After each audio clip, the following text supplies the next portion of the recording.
ألا من كنت مولاه فهذا علي مولاه. اللهم وال من والاه وعاد من عاداه.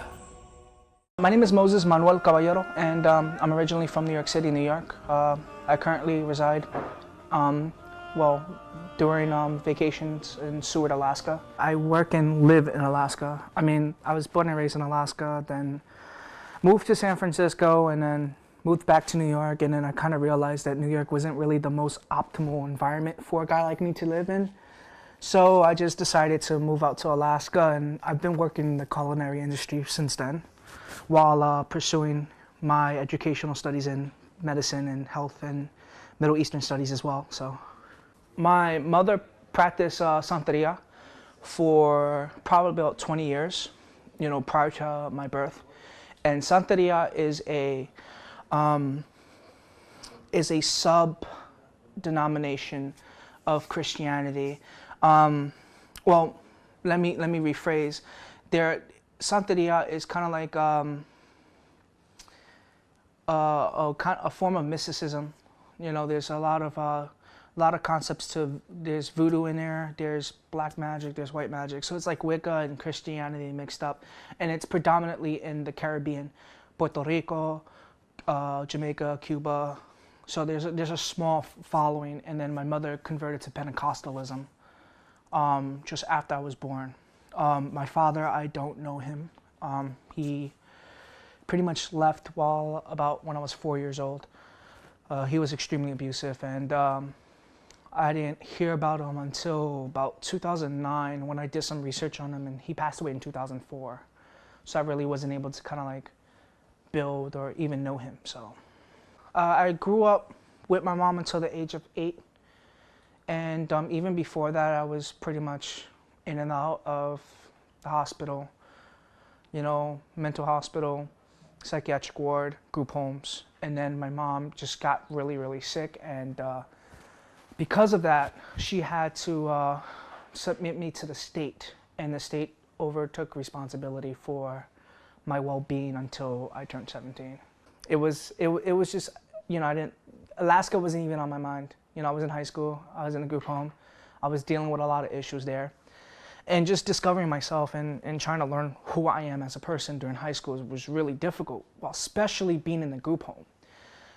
Being in foster care, you deal with a strict, structured environment where there's no nurturing whatsoever. These people that come in for their shifts to take care of you, not your parents, they're not your moms, they're not your dads. So the influence of that dynamic between parent and child was non-existent in my life the majority of my childhood. It was sir, ma'am, Mr. this, Mrs. this. From a young age we learned how to fight for our own. We were able to learn how to cook, do laundry, budget, probably by the age of 10, 11, 12 years old. And a lot of people on TV might not know this, but that's, while, normal kids will have their mommies and daddies and celebrate Eid and Ramadan, we were just, we'll spend our Saturdays and Sundays either studying, doing homework or taking independent living skills.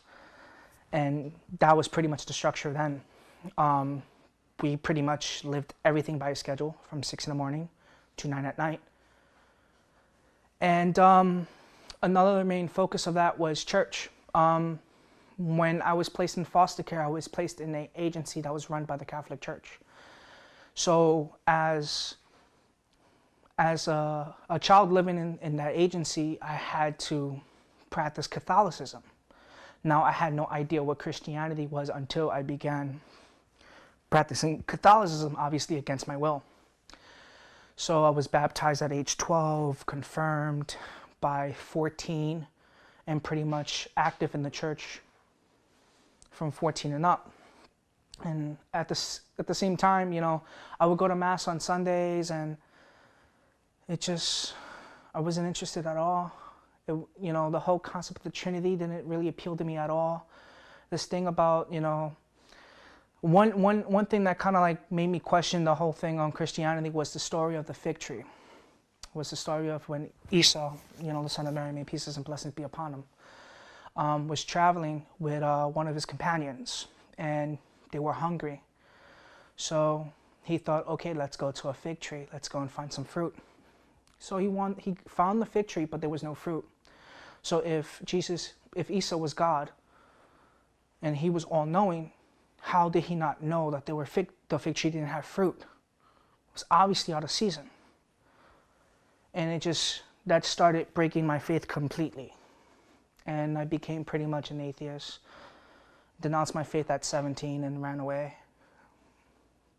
San Francisco, I pretty much had whatever money I had in my pocket and traveled. Tried going to college a couple of times, dropped out. It was just something that I couldn't comprehend, because I was just lost completely. After high school, which I did very poorly in, I just didn't know what to do. So I tried going to school for human services to see maybe if I can just become a social worker and help former foster children like me. And it didn't really, pan out the way I wanted to be, panned out. So, after a couple of tries in university, tried art school, but I realized I was a better pothead than a better artist. I decided to go out and, take a trade and learn, and just try to develop. So I worked as an EMT for a little bit, was trained and did that, and got bored of it, and just wandered off and tried to find myself. There are things that I wasn't really proud of. I really didn't have much communication with my mom either during that time. It was just, I wasn't focused on family or anything like that, because in reality, I really didn't feel like I had family. Like I really was just alone in myself. And being in that situation and realizing that concept of self-realization kind of made me think, like, it just almost further just deepened that hole that I had, that pure disbelief. You understand what I'm saying? So I just kept searching. I never stopped looking. There are moments that I took pauses, whether dealing with work or hanging out, carousing with women or smoking lots of marijuana and drinking. It was just, I wasn't looking. But when the money went away and the friends went away, you couldn't buy any pot or any alcohol and you pretty much broke, kind of realized when you have no one, you pretty much have to search your own way, And I kind of felt like Allah was with me the whole time, just further realizing it, thinking about it now. So when I'm not going to give you the details on how I reverted, because it's just way too painful for me to kind of like relive that, because, I'm still a little bit emotional about it. But I met a brother, and he was a Sunni brother, but he was very tolerant of all denominations, and I was extremely Islamophobic, growing up in New York and growing up Catholic and being in foster care and having the biased views of staff members who would often work there.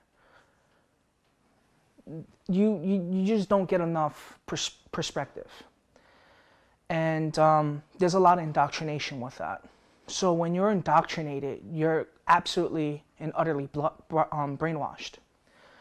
So I pretty much grew up hating Muslims, and that's all I knew. Before that, I didn't know what Islam was. I didn't know what Muslims are.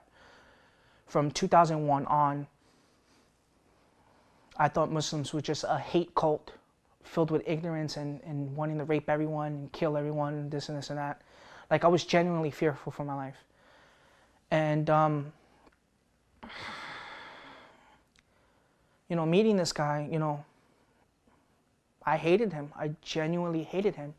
And, to this day, Still don't understand why, you know? Like, how can I hate someone that was really good to me from the get-go, you know? So, you know, after, you know, working with him, because I was working with him, and was kind of forced to work with him because the captain kind of knew I was a huge Islamophobe, and he was like, listen, you can not have a job or work with him. So that's how things began breaking, and he slowly creeped in, you know, sneaky. And, you know, he started talking to me. He literally asked me, why do you hate me? I couldn't answer him. I couldn't give him an answer. Because in reality, hate and ignorance is what you don't know.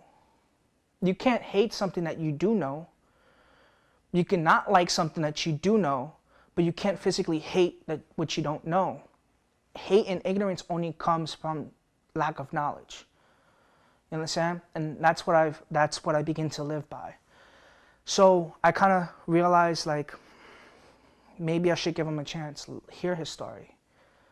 And we slowly became friends, and you know, he gave me my first Quran. You know, he gave me my first kufi. He gave me my first, you know, prayer rug. And I wasn't even thinking about taking shahada, but just having it, you know, knowing that, it just kind of built more and more and more, just more hunger, you know. So we were at work, and we was heading to an emergency, and unfortunately, you know, we got in an accident and he died, and it was really bad. So I wasn't able to, you know, really reach to janazah and stuff like that. I was able to mourn and grieve. And to this day, I still grieve because, you know, he was a friend. You know, he was probably one of the only people that actually cared. You know, he taught me a lot about what Islam is and, you know, what it's supposed to be. You know, we really didn't follow any denomination or anything like that. I remember one Jummah we'll go to ICCSF, which is the Islamic Center of San Francisco, and then we'll go to another masjid that's just outside by Berkeley, where it's a Shiite mosque, and then we'll go and we'll hang out with some Sufi sisters like the next Friday, and we'll just, like, I was able to kind of grasp, you know, a conglomerate of knowledge from all the other denominations, and it just made my belief that Islam can be so beautiful and so fluid, but yet so tight and firm. And that kind of like what lured me to Islam. And unfortunately, he passed away, and I really never got a chance to say goodbye, so I grieved. I grieved for a long, long time. I wasn't really thinking about Islam after that. It just really, just having someone that really had a profound effect on me, you know, his kindness, his generosity, it bothered me that, you know, this man who was only 23 years old, was 2 years older than me, you know, at the time, and to be gone away so abruptly. And it, to this day, it hurts. It hurts a lot, because taking what I learned and trying to apply it now, and seeing the state of the Ummah now, it makes me weep inside to see the state of the Ummah now. And I kind of guess that was just like my most deepest moment in Islam. Just that pivotal moment from the death of my friend to the moment I took Shahada. And I remember it was August the 17th, 2009. I remember that day pretty well. I was in bad condition. I was injured pretty bad, and kind of rolled up my little wheelchair to the masjid, and I was like, hey, can I speak to the sheikh? You know, this ain't handicap accessible. So there was two brothers that was trying to carry me, and I'm like, you know, I'm a wide load, you know, I'm a big dude, I'm a big brother, come on. You know, you're gonna need like a tow or something like that, or a lorry crane or something like that. And they started laughing, and it was pretty heartwarming. And then, they was like, hey, what are you here? I'm like, why can I not be here? I just want to sleep. No, I'm joking. I want to take shahada. And it's like, what? Oh, alhamdulillah, They gave me a hug, and, my ribs were broken at the time, and he's like, no, just, that hurts. It's like, oh, okay. So I took shahada that day, and then, I don't know, it's just, things became, that's when the jihad al-nafs started, that struggle, that pure struggle. Because once I became Muslim, nothing else really mattered to me. I just wanted to please Allah without any limitations. And that angered a lot of people in my family, angered almost all my friends. And I became completely alienated and marginalized. My mother disowned me. Both my sisters decided not to talk to me. And it took years. It took years for them to come to grips. I lost many friends. I remember one friend of mine, I told him, I'm searching for my peace, I'm searching for that, a way to please Allah and just search. That's why I became Muslim. And he's like, you sure it's not for the 72 virgins? And I thought that was the most disgusting, asinine thing that he can ever say. And he's like, don't become a terrorist. I'm like, what? Like, are you seriously, like, telling me these things? Like, he's like, no, I'm joking. I'm like, don't be such a hard ass. I'm like, no, that's disrespectful. Because you're a Mormon. I don't disrespect you about how you believe that if you do good and you believe, you die, you become a god. Like, I don't question you that, with that, because to be honest, there's only one God. So how are you a god? Are you a lesser god? So therefore you're a demigod. Therefore you're not even a god. Like, I completely destroyed his whole argument on LDS in that minute, and he pretty much was like, screw you. And I had to learn how to calm my anger. Allah grant me lots and lots of sabr, just dealing with my mother, And when I was disowned, I was living with my mom in New York. And with the fact that I was being disowned, I was pretty much kicked out of the house. I was homeless. And I tried to seek refuge in the masjid. And I became alienated in the masjid as well. And these are things that we hear way too common. This is, we are a country, the United States has about approximately 8 million Muslims. And in New York City is the largest population of Muslims in any part of the U.S., second to Dearborn, Michigan. So you're talking about over 1 million Muslims living within the New York metropolitan area. And I became marginalized. And it shook my iman, like, deep. Like, I was almost at the point of committing apostasy. And even thinking about it now scares me. I never want to disbelieve, because look at everything here. Look at the simplicity of this rug and the complexity of these designs here. Someone who made this made it, for whatever reason. That's just thinking about that is Allah. So it's impossible for me to not believe in Allah. I can't, because I've seen it.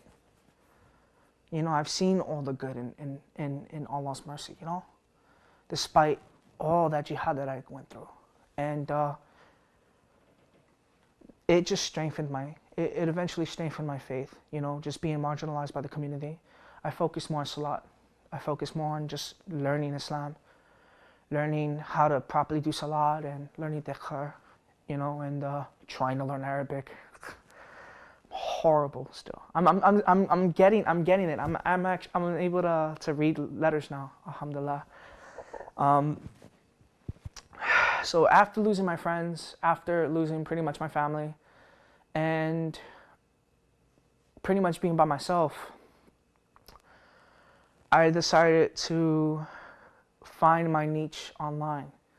So I started blogging about my experiences and blogging about what I've learned in the Quran and the Ahadith, Sunnah Ahadith and the Shia Ahadith, and trying to take what I incorporated and try to help people with it, you know. And the blog is Making a Mu'min at WordPress. If anybody wants to read it, I mean, it's pretty much brand new now because I pretty much got rid of all the articles, old articles, because some of the stuff is inaccurate. But and people from Facebook started adding me, you know.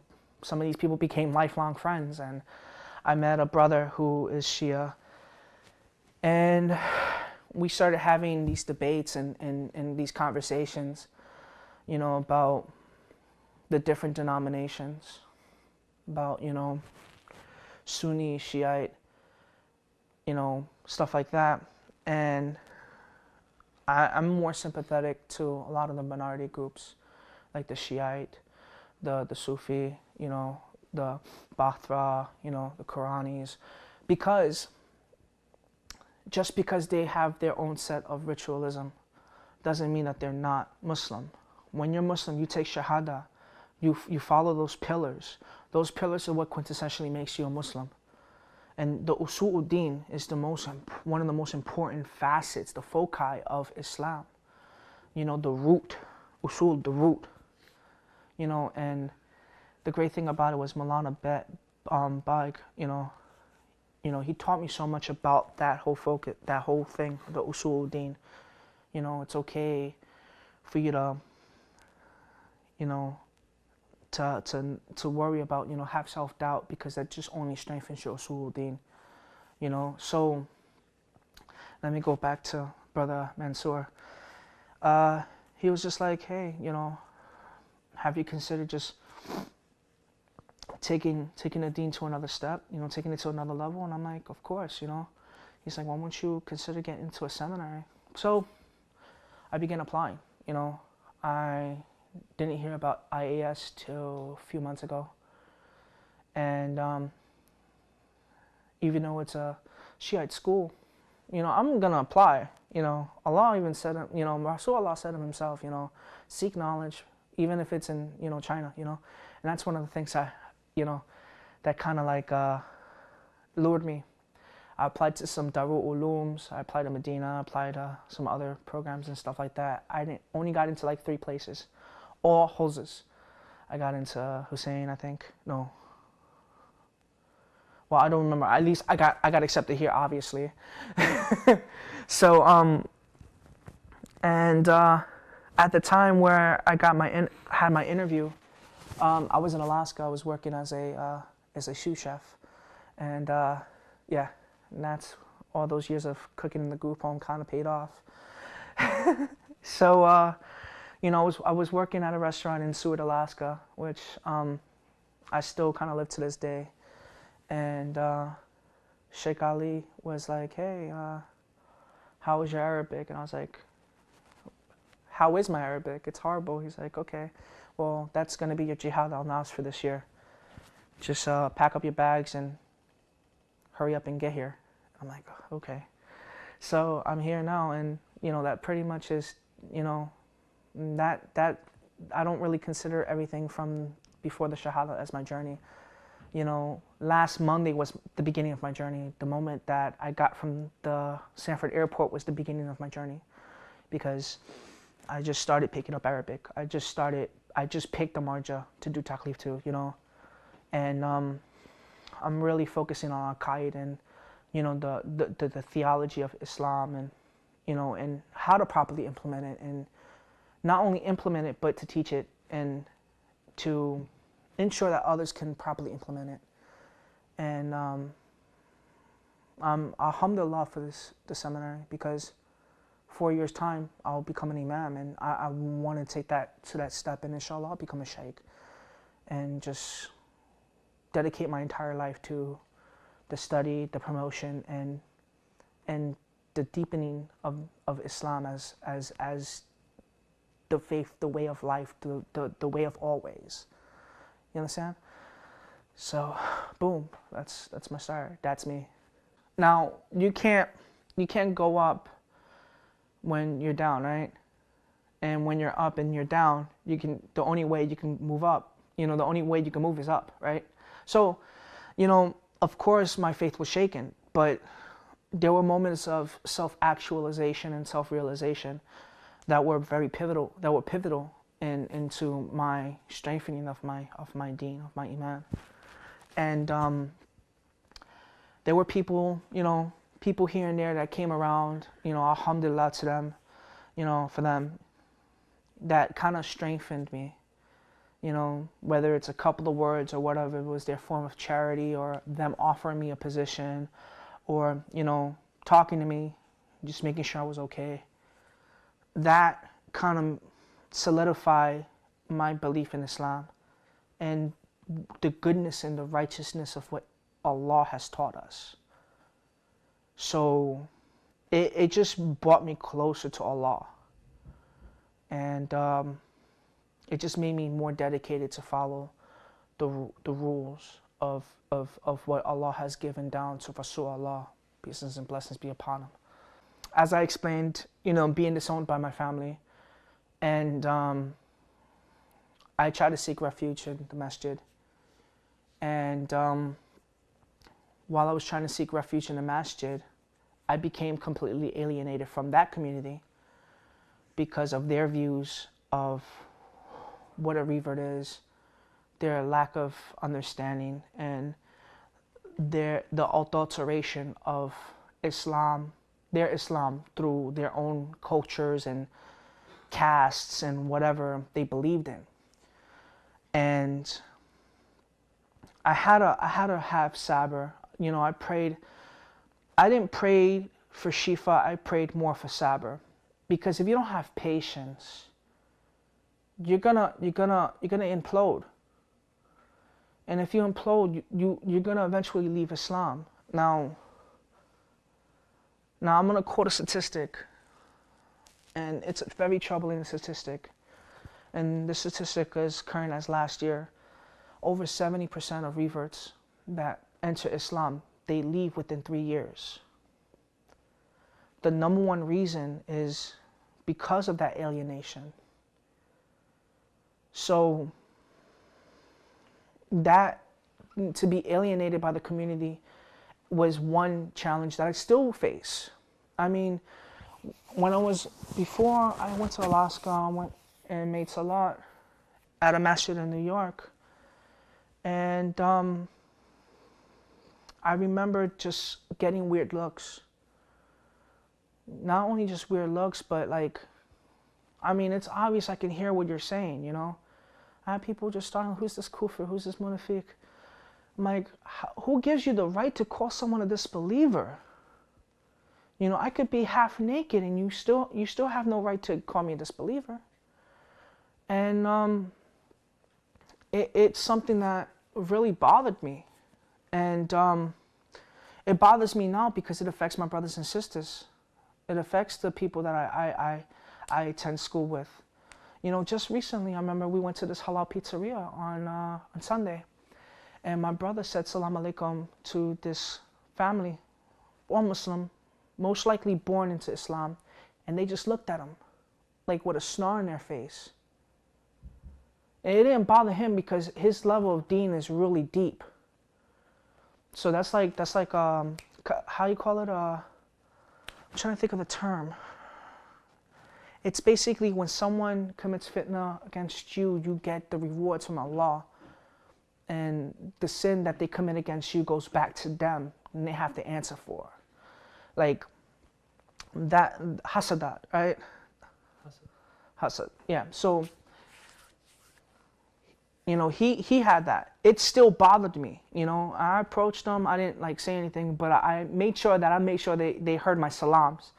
So I made sure that my salams was loud and current. I was like, salam alaikum minallahi wa barakatuh wa rahmatu Allah wa fikum, just threw it out there. And they looked at me and they kind of knew. They knew. And even though it was kind of against of what I believe in, sometimes you have to tell people the truth, regardless of how much it hurts. sometimes you're going to have to be a little loud and speak out, because, you know, that's what Rasulullah did. He spoke out against injustice.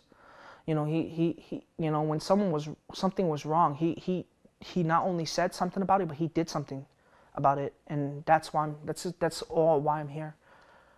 I want to become part of the solution. I don't want to become the problem. I don't want to become part of the problem. I want to be able to do khutbah and explain to people, you know, how to properly implement Islam. And not only that, but to help give people more iman, you know? Because sometimes you're in masjid and you're feeling down.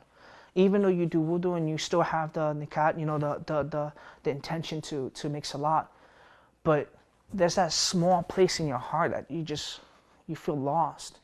And I want to be at that moment where they're listening to me and try to give them a little piece of my life, a little piece of my soul there, and just hopefully inspire them, you know, to just live their day and just to keep on trucking, you know? Basically, I was going to come 10 days early because I wanted to, because Sheikh Ali was going to personally tutor me for 10 days to, you know, better deepen my understanding of Arabic. So the first week I can understand Sarf and Naha, you know, so I was able to get standby. But I have a thing where I could be impulsive with money, and, you know, come on, everyone has their faults. My fault is money. Like, if I have $100 in my pocket and I see an MP3 player and I know I have one at home, I'm going to want that. And I'm going to probably get it. So I took all my IDs and my passport and, you know, stuff like that, my money, which was all my summer's earnings, about $4,000. I placed it into a secret compartment in my hiking pack. It's a huge pack. It's like 65 liters. It's huge. So I thought no one was going to get to it. I was wrong. I was so wrong. Still upsets me. I mean, it doesn't upset me. It's just like, subhanAllah, just one of those moments.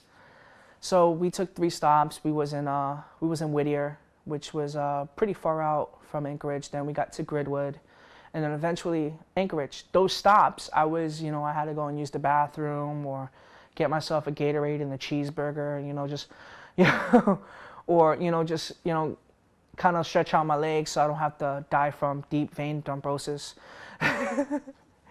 So while I was out, the driver was still in the front, in the car, you know, in the bus. So, you know, it was in and out. You know, we were out for a long time. It was like 15 minutes each, you know, break. So I would make the assumption that it's enough time. I'm not going to say if the driver stole it, but whoever stole it, may Allah grant them shifa, because to have that urge to steal, you know, that's a sickness. So, like, you know, may Allah grant them the cure for that, because that's a really bad disease to have, you know. So I got to the airport and I was like, hey, I can get on standby. He's like, yeah, we could get you a flight by tonight. You know, just you got to pay like $250. I'm like, okay, great, that's awesome. Hold on one second. Went to my pack. Gone. Everything was gone. Everything. ID, passport, social security, birth certificate, school ID from university, you know, my insurance card, you know, my, you know, I had a little keychain thing from Costco because, you know, brother loves some food. And like, I wasn't even upset about the passport. I was upset about the Costco card. I was just more, I'm like, oh man, I can't get the Kirkland chicken salad. That was so cheap. No, I'm joking. I was really upset about the passport. So, you know, I explained to her the situation. She's like, what are you going to do? I'm like, can you please call the police? Because, like, my stuff has been stolen. And just back and forth for like an hour and a half, you know, and nothing came to fruition out of that. You know, I called the Anchorage police. They didn't want to file a report. I called the Anchorage airport police. They didn't want to file a report. Called state troopers. They didn't want to file a report. Called the bus lines. They didn't want to do anything about it. They pretty much said, what are you talking about? So, I was stranded at a hostel in Anchorage for a while. And, yeah. a brother of mine, a Christian brother of mine, a real good friend of mine, Nathaniel Boomer. He's like, hey, what's up? You know, I'm like, nothing. He's like, I heard about what happened on Facebook. I'm like, yeah, so what about it? He's like, you know, you can stay with me in Palmer, right? And I'm like, no. He's like, shut up. I'm picking you up in 40 minutes. Like, you don't even know where I'm at. It's like, I know where you're at. There's only one hostel in Anchorage. Shut up. Just take it. So about 6 hours later, he finally shows up. And, you know, I stayed in Palmer for the whole time. Tried working, you know, to get enough capital to get the things I need, you know, my laptop, some books, you know, a new thobe, because I really needed a thobe, because women just love the figure, and I kind of have to maintain it. So I worked, and it wasn't enough. It wasn't enough for me to get a new ticket, because by the time I was able to get the paycheck, it was just, you know, the expiration date was set. So like, I just paid a whole bunch of money for that ticket that I no longer use. Now I need to get a new ticket, and pretty much I'm stranded. So I got the GoFundMe, and Brother Zach was able to help me out, raise enough funds for me to get a ticket, and someone actually bought me a ticket, like a random dude. Just was like, hey, listen, I got enough miles on my card, you know, I'll get you a one-way ticket from Anchorage to MCO. I'm like, word? Alhamdulillah. You know, he's like, don't worry, thank me later. Just make dua for me, blah, blah, blah. I'm like, say no more, you know? And, you know, the money I used to get myself a basic laptop, you know, something decent and cheap, and some basic necessities. And, like, the money came rolling in on Friday. I left on Saturday. And I got here Saturday night, sweaty, you know, because just, you know, cold weather, you know, versus the humid, and just, I don't know how people live in this state. I mean, one, it's just swamp, and then it's boiling hot. Seriously, like, you can cook an egg under here. Just, I'm seriously, I can get a little bit of oil and make falafel, like, right on the ground. I mean, I don't know, you know, it might be najis, but like, you know, you can still make falafel on the ground. So like, and here I am.